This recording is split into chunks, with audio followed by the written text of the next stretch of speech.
This morning on her Twitter account, Ukrainian parliamentarian Ivana Klimpush reported that the Russians in Mariupol had reached for a new type of weapon. 1.5 hours ago, an unknown substance was used in Mariupol.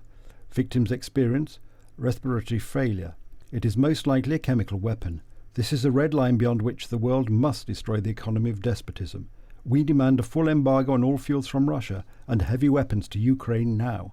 Meanwhile, Ukrainian troops are preparing for the final battle to take control of the port city of Mariupol. At the same time, they admit that they are running out of ammunition. The fighting for the city has been extremely heavy since the beginning of the war. It is estimated that at least 10,000 people have died and 90% of the buildings in the city have been destroyed. My grandson went outside. We all went into the street. I was the last one left, and then the explosion happened. We were left with nothing. We live in basements. This is a horror story. For what? Tell me, for what? What are we guilty of?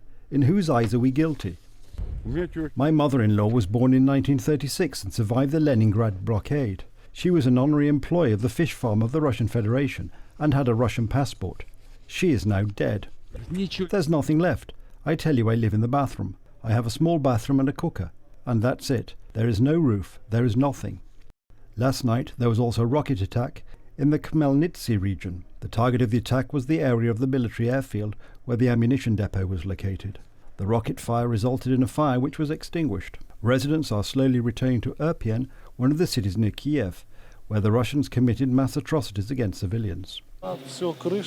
My house is destroyed. The roof, windows smashed by bullets. Everything will have to be renovated from scratch. President Zelensky promised that there would be compensation. We have to believe that the state will help us. We have to be optimistic. I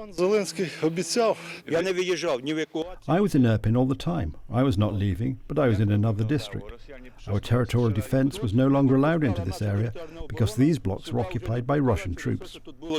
As General Dariusz Vronsky points out, the recent actions, including the use of chemical weapons and the concentration of troops in eastern Ukraine, mark a difficult time for the Russians.